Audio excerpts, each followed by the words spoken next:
Welcome to the Marvel Snap Decks of the Week, a weekly series where I show you guys some of Marvel Snap's top decks. I do it in a tier list format. In this series, we're actually going to be changing things up a little bit. We're going to be doing weekly a 7-deck list, and what that includes is 5 of the top meta decks, and then I'm also going to provide you with a dedicated Pool 3 exclusive deck list, and also a Pool 2 exclusive deck list each and every week, for a total of 7 decks encompassing all the pools. With that being said, if you'd like to support the series, I'd welcome you to press the like button. It does a tremendous amount to support us here, and also invite you to join us on Twitch TV. We're about 4 times a week. We stream some of the meta decks that you see here, have a lot of fun, and most importantly, experiment with the game of Marvel Snap. Now, with that being said, let's get started with deck number 1.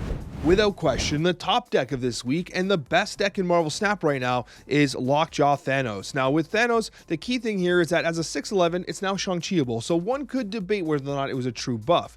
However, what's worth noting here is that it's the value of these stones that become so integral to the success of this deck. These stones are incredible, and I'm going to show you some of the interactions they have. Now, first of all, Quinjet makes all the stones free because they don't start in your deck. They're added at the start of the game, so they become free, which allows you to generate an insane amount of tempo with Lockjaw. It's insane.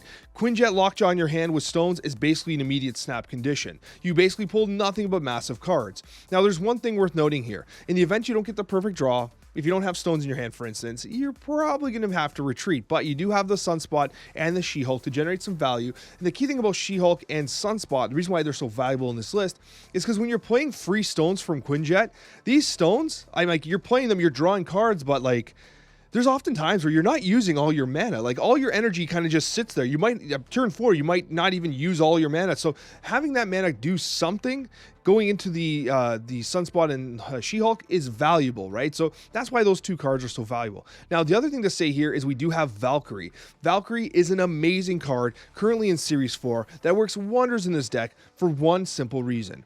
It's the Soul Stone. When you play Soul Stone and then play Valkyrie on top, the Soul Stone becomes a 3, as does all the other stones in that location. But the key thing about this is the Soul Stone has an ongoing ability that reduces enemy cards by 1 power. When you hit the Valkyrie, they all become 3, but then the enemies become 2 and you remain as 3, so it basically secures a lane. It's like Shang-Chi in a sense. It's basically a backup Shang-Chi, so you essentially have 2 ways to correct, Shuri-based cards, which makes this deck so versatile. Now, you don't need Valkyrie. There are some subs available, but Valkyrie is a great addition to this deck. And then when you get from there, you also have the Leech, which can be one of the most impactful cards here. Considering the amount of engine, the Lockjaw engine you have going, pulling Leech out is just decimating for your opponent. Overall, this deck is just insane. It's totally overpowered. Devil Dinosaur even has a 5/3. You play Devil Dinosaur, you pull it from Lockjaw, it doesn't matter. Because of the stones, your decks or your hands are so massive all the time. This deck is insane. It's completely broken. It has to get nerfed, and we'll have to see how it gets adjusted in the near future. It likely comes as no surprise to you that at tier 1, Shuri 0 is the next up. Now, you might be thinking, Alex, what about Sauron? You're not including Sauron on this list. Well, the reason for that is because I'm not including Series 5 cards moving forward unless I feel like they completely define the archetype.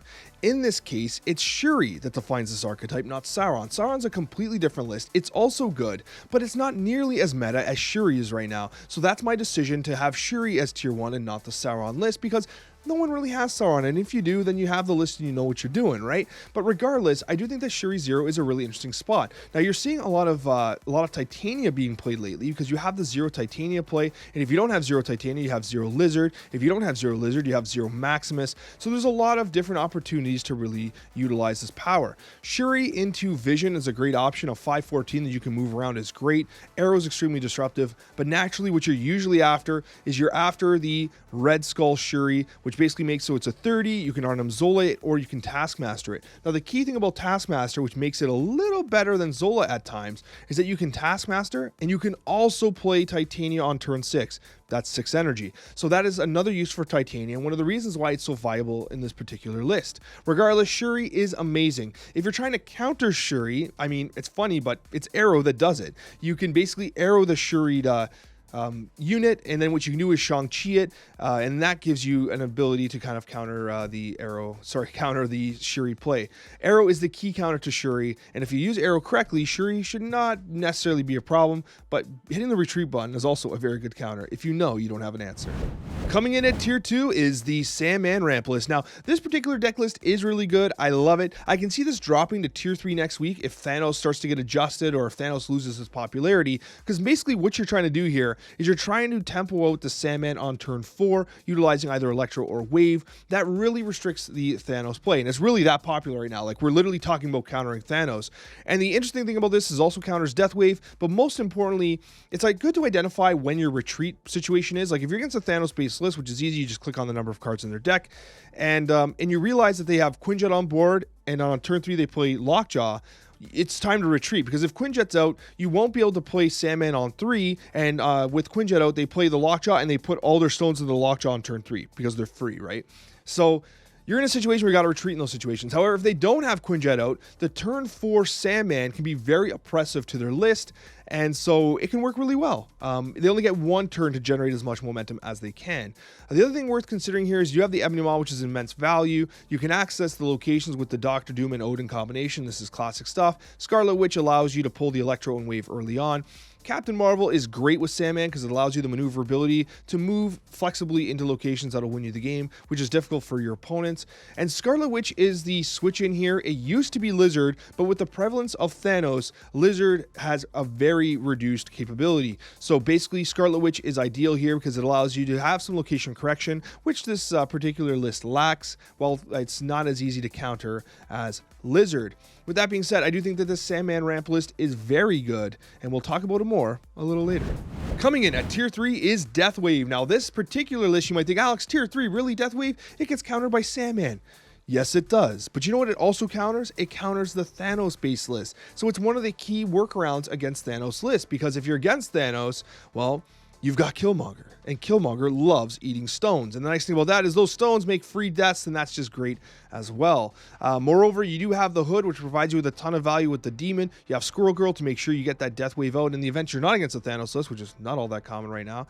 You do have Yondu, which is great because if it hits one of the stones, the Infinity Stones, I mean, then they literally can't finish their Thanos, so that's pretty impactful as well. You do have Bucky Barnes Carnage. This is classic stuff. Now, basically, the way this works for people that may not realize, you do have Wave, you play it on turn 5, and then you actually conserve 2 energy, even if you could spend it. By conserving that 2 energy, what happens is She-Hulk drops by 2, which is great, so it becomes a 2. Arrow becomes a 4, which is 6 mana, and then your death should be free. It allows you to basically play Arrow into a losing position, force their cards into that lane, and then you have both She-Hulk and Death to secure the victories in the other 2 lane. That's why Deathwave is so powerful. Arrow forces their cards into a losing position, and then She-Hulk and Death drop to basically secure those victories. So this deck is still really good. It is hard countered by Sandman because you can't do that turn 6 play. However, if you see Sandman coming out, or you suspect it's Sandman, like you see a lot of ongoing, just play Death early for free. Like, if it's free, just play it early. Play it on turn 4 with something else before Sandman comes out, right? There are some workarounds. But regardless, this deck still is a very top tier deck in the meta. In tier 4, we got a variation of Lockjaw, and guess what? It's not Thanos, but I know Lockjaw is super hot in the meta right now, and it's Thor Casino that's making itself known. And I'm seeing this deck more often than not, especially for people that don't have Thanos but want to experiment with Lockjaw, which is kind of like everyone's favorite puppy right now. Everyone wants to play Lockjaw. Now, I don't think this is as good as the Thanos-based list, but it does provide you with some major high impact, right? So first of all, the way it works for people that may not realize, it's Thor Casino because you have Thor. It's the Mjolnir that's so awesome, because with Mjolnir, it basically gets pulled out in conjunction with Wasp by Jane Foster. So when you play Mjolnir and you have Wasp in there, they basically get pulled up by Jane Foster, who's a 5/8 by itself, and allows you to play both Wasp and Mjolnir into Lockjaw on turn 6 or wherever you want for free, right? So it's absolutely huge. You do have the Sunspot and the She-Hulk to kind of help you curve out in situations that, you know, you can't really play effectively, because guess what? It's a greedy as hell list, right? You got Infinite, you got Giganto, you got Magneto, you got Chavez, and Chavez is important because Chavez is always available for Lockjaw and Jubilee, which represents a great play on turn 4. You play Jubilee into the Lockjaw, you pull a card out, and you swap it as well. It's beautiful. And the nice thing about it is if you swap Sunspot, well, it still gets value, right? The other thing worth noting here is that you do have the Dracula. Dracula represents a really good addition to these decks. The reason for this is because you usually end up with like an extra Giganto or Infinite or whatever in your hand. You're going to likely play your Wasp and Mjolnir. Obviously, they're not going to sit in your hand. So it's very, very likely you end up with a very high quality target for Dracula in your hand at the end of the game, because quite frankly, it's a greedy as hell list. Pool 3 exclusive, guys. And I'm cheating a bit because this is the tier 2 list. Now, it's funny because you might be thinking, Alex, why are you just showing us the same list? Well, the great news is that the tier 2 list that I showed prior is Pool 3 exclusive. And I actually think it's really good in the meta right now, especially if you're seeing a lot of Thanos. Now, I know you want to experiment with Sandman. I do think that alternatively, the Deathwave style list is also very good if you're interested in playing that. Like if you're trying to counter Thanos and like the current meta, Deathwave's good. I do think that a lot of people are interested in playing Sandman right now, and this deck list does do that. I really do like what it does. I like the Ebony Maw. I like the additional reach of the Doctor Doom and the Odin. I like the Captain Marvel. If you don't have Captain Marvel, you can use Vision. We know that.